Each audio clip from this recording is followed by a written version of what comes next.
For 50 years, a stubborn old couple watched their neighbors surrender to a billion-dollar corporate machine.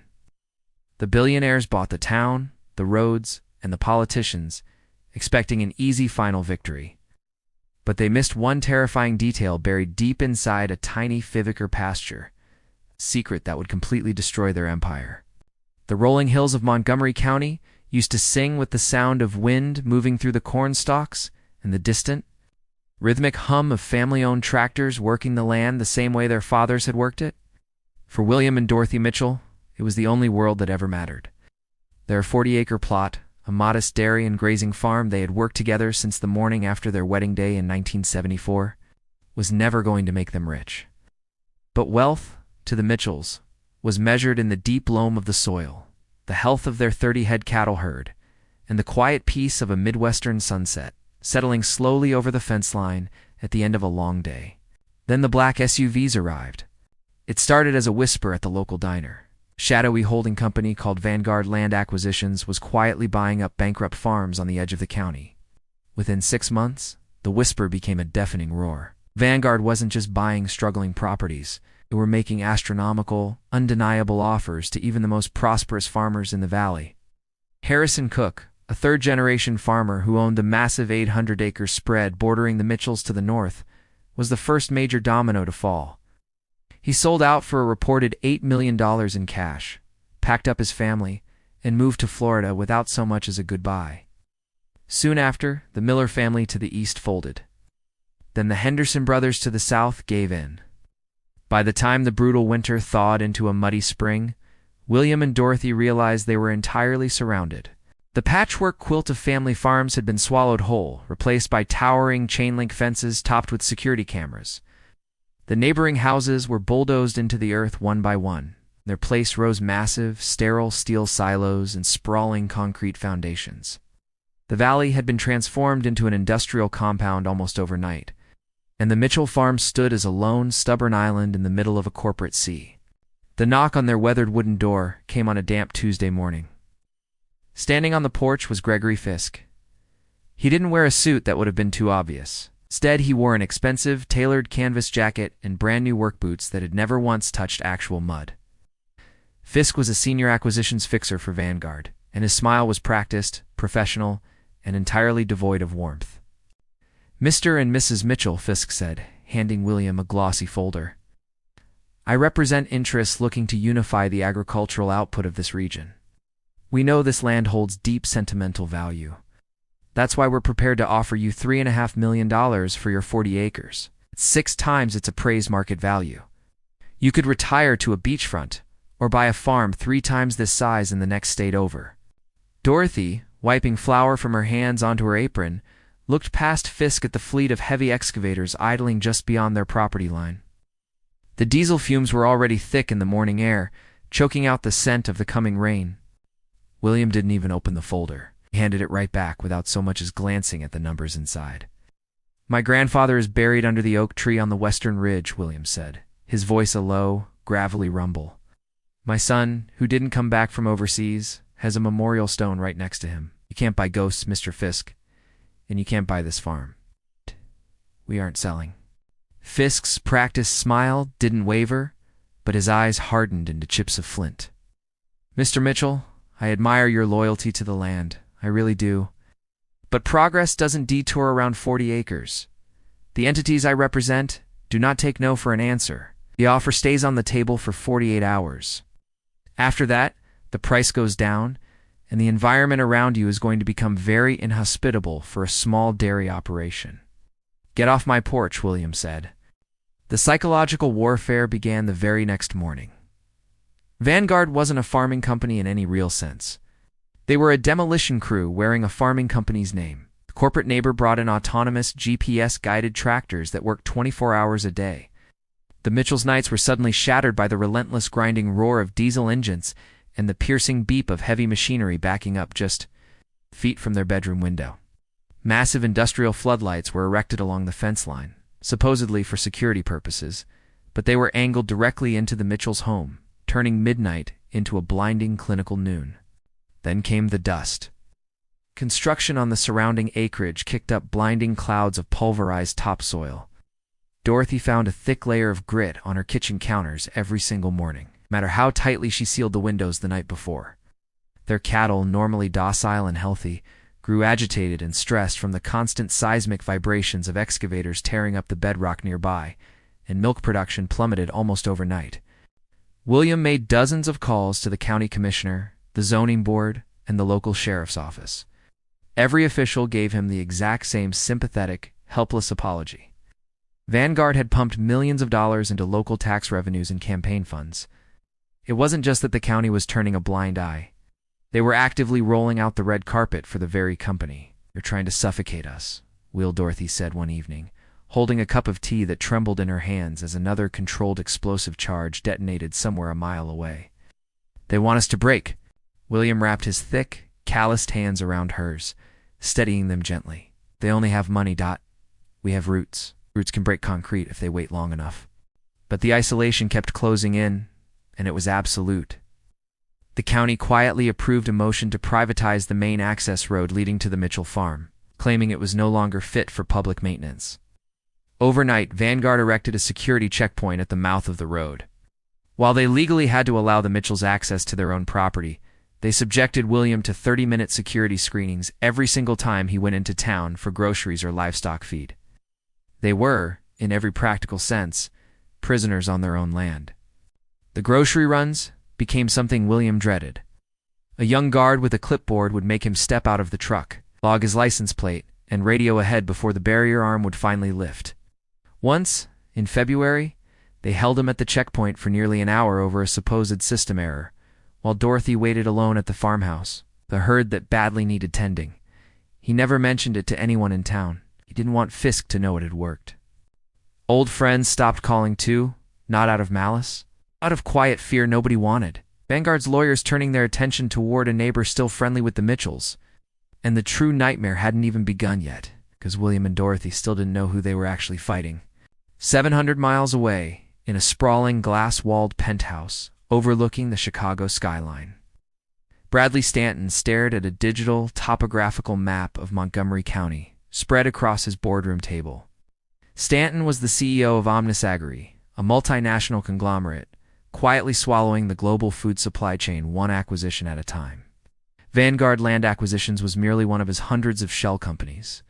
Stanton wasn't building a farm, he was building the Apex Hub, a fully automated, vertically integrated facility spanning 10,000 acres, designed to process, package, and ship enough genetically modified grain and synthetic protein to feed a third of the hemisphere. The project carried a baseline budget of $4.2 billion. But on the digital map, projected across Stanton's boardroom table, a single glaring red square pulsed mockingly at the very center of the vast blue grid. "Explain to me," Stanton said, his voice dangerously quiet in the way that made grown executives nervous. "Why a multi-billion-dollar logistics hub, backed by federal subsidies and the support of 2 state governors, is currently stalled by a dairy farmer who drives a 1990 Ford pickup?" Gregory Fisk, standing at the far end of the boardroom, cleared his throat. He looked distinctly uncomfortable, shifting his weight from one foot to the other. "Sir, it's a geographical bottleneck, plain and simple. The Apex Hub requires 2 things to function properly: the subterranean water cooling system for the server farms, run our automated harvesters, and the heavy rail spur that connects the processing plant directly to the national freight network." Fisk tapped a tablet, zooming in on the red square. The Mitchell property sits at the exact lowest elevation point of the entire valley. More specifically, their southern boundary, a 5-acre strip of grazing land they call the Lower Meadow. Because of the surrounding granite bedrock, the rail spur has to pass through that exact meadow. If we try to blast through the granite to go around it instead, it adds $400 million to the budget and delays the project by 3 full years.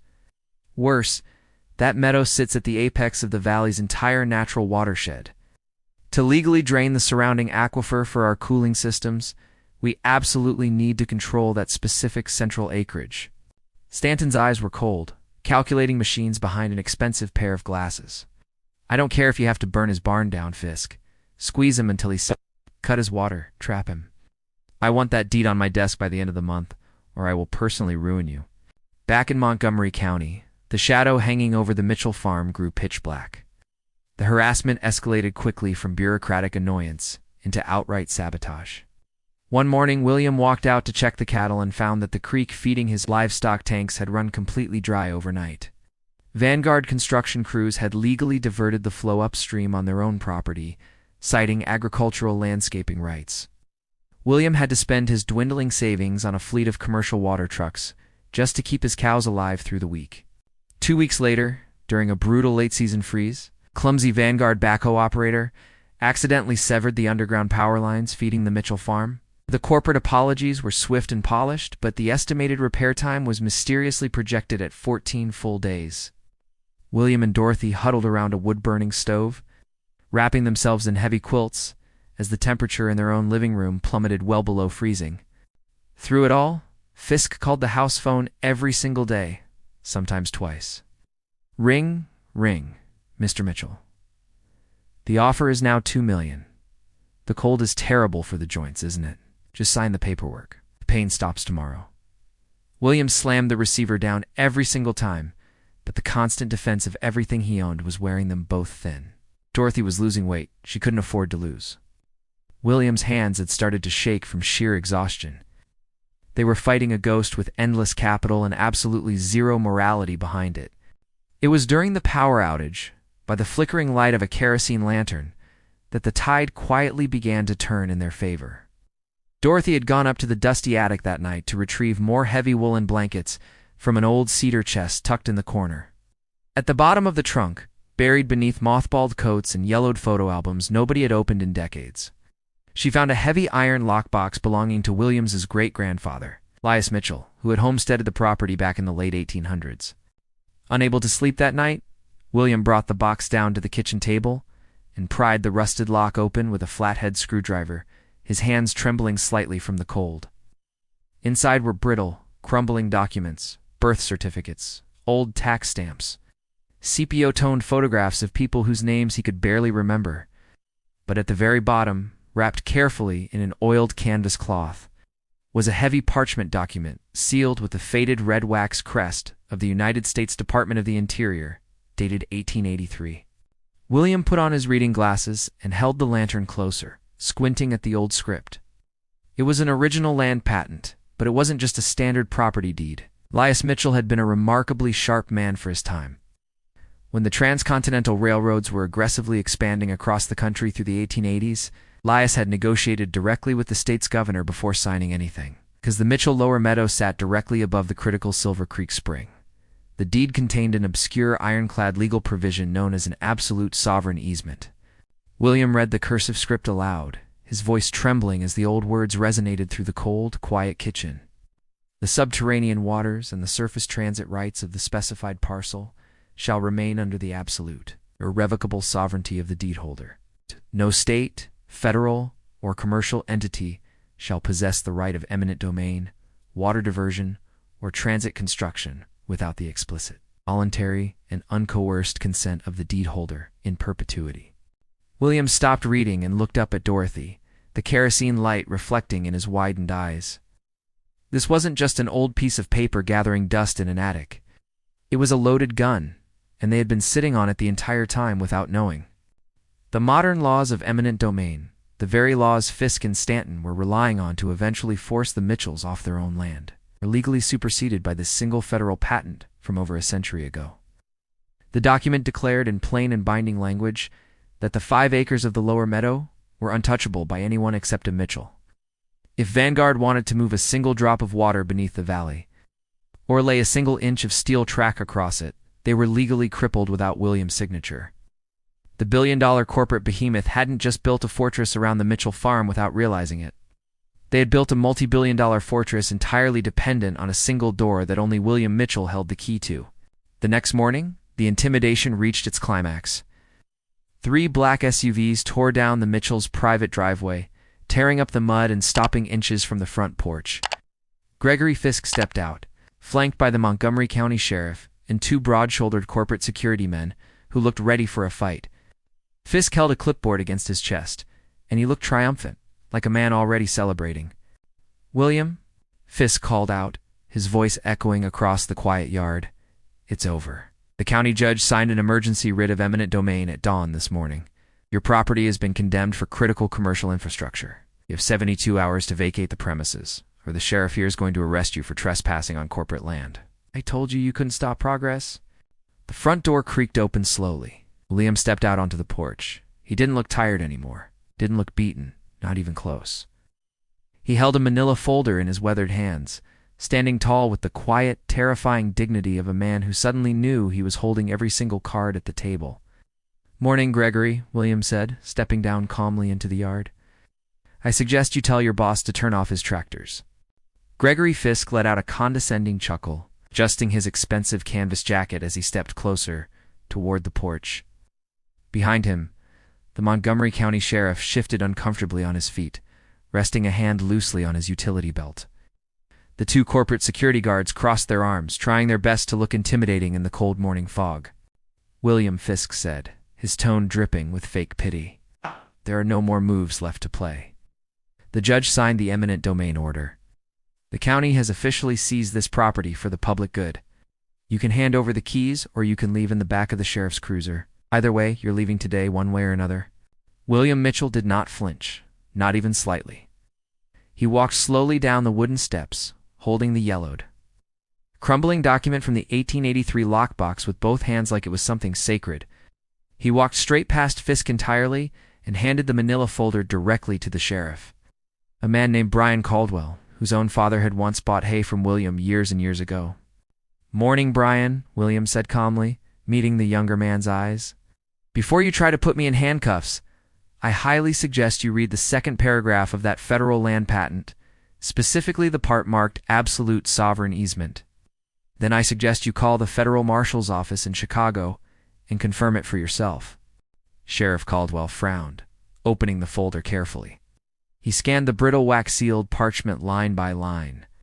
As his eyes tracked across the old cursive script, his face went entirely pale. He read it again, slower this time.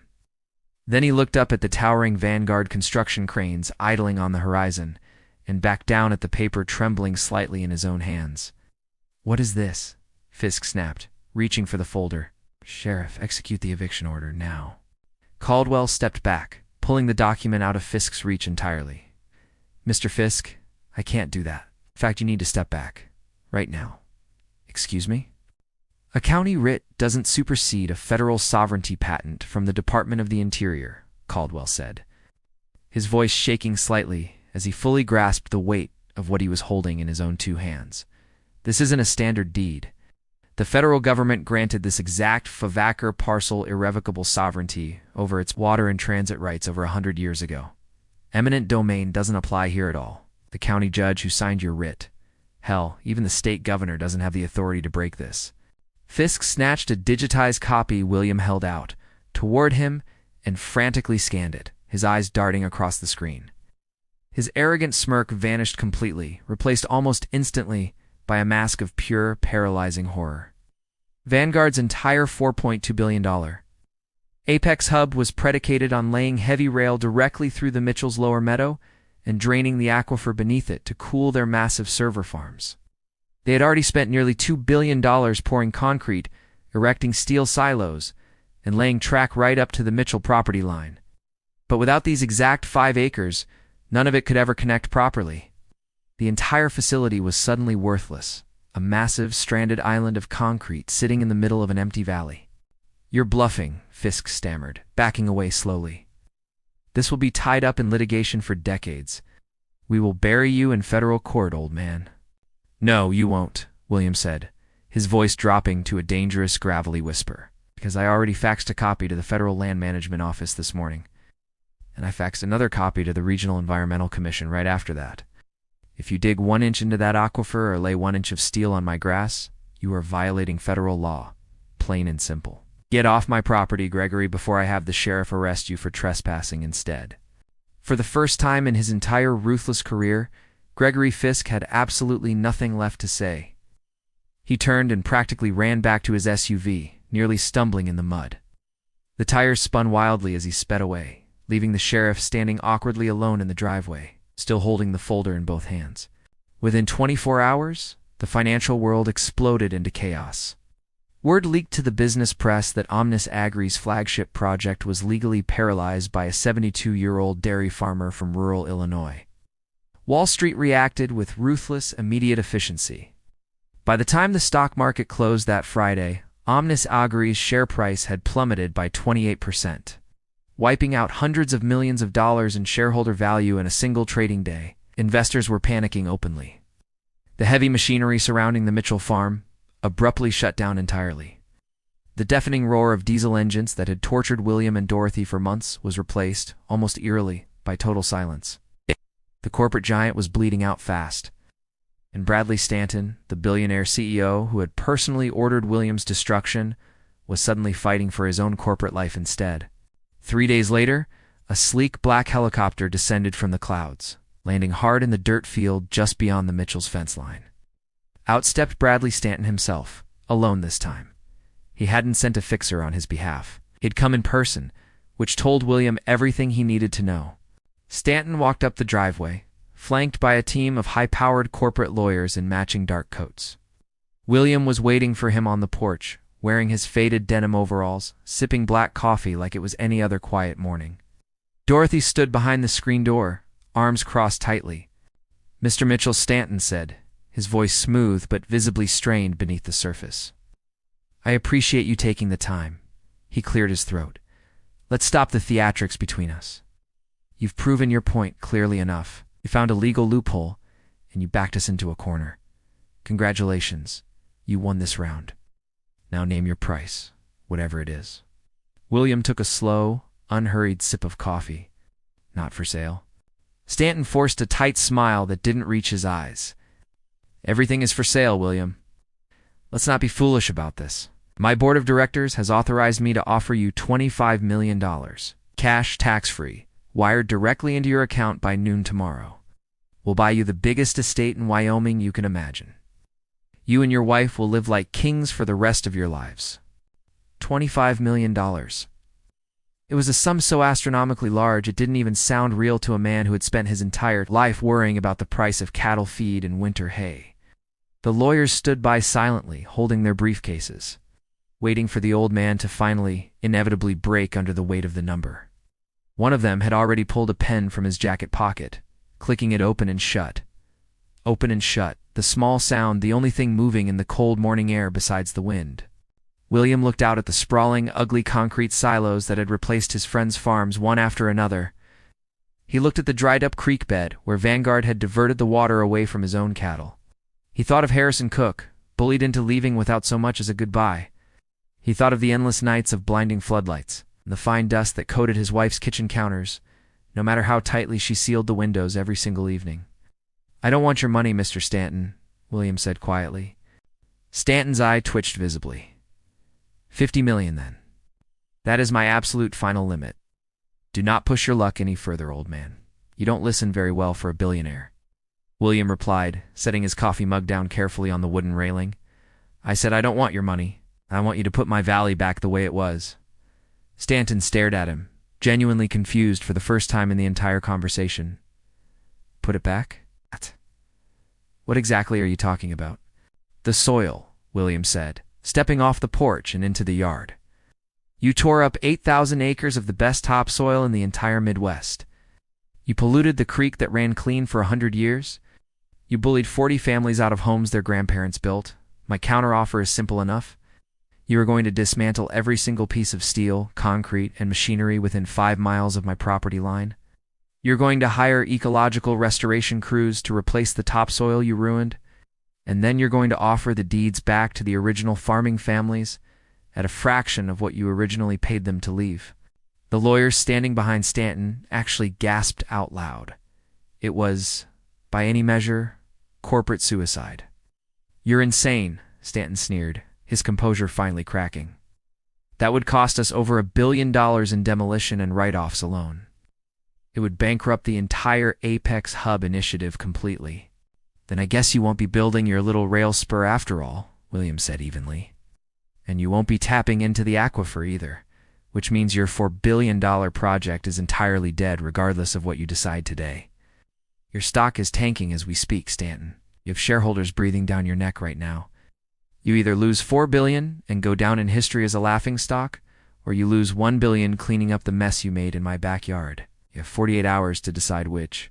William turned his back on the billionaire and walked calmly inside his own house, letting the screen door slam shut behind him without another word. The standoff made national headlines within days. News helicopters circled the Mitchell farm from a respectful distance. The story of the stubborn dairy farmer who trapped a multinational conglomerate with an 1883 land patent became a genuine national sensation. Environmental groups rallied behind William. The governor, who had previously accepted campaign donations from Omnis Egri, suddenly shifted his political stance, distancing himself from Stanton's project to save his own career. Behind closed doors in Chicago, the Omnis Agri boardroom turned into a bloodbath. The shareholders realized Stanton's arrogant tactics had trapped the company in an unwinnable legal nightmare.